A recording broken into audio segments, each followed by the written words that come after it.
2009 þá hannaði ég snaga úr íslensku fjörugrjóti sem að ég var sjálf bara að framleiða með pappa svona til þess að byrja með. En þeir snagar eru semst ennþá í framleiðslu í dag.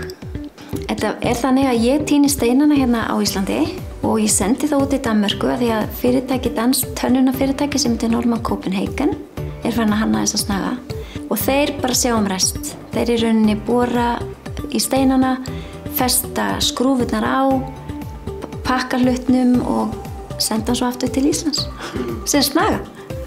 Það samstarf kom til að ég lagði umsóknin fyrir Design Mats sem er í tengslu við Hönnunarmars. Mér minnir það að verið 2010 og þá voru 2 fyrirtæki sem voru komið til Íslands og höfðu áhuga að hitta íslensku hönnuði.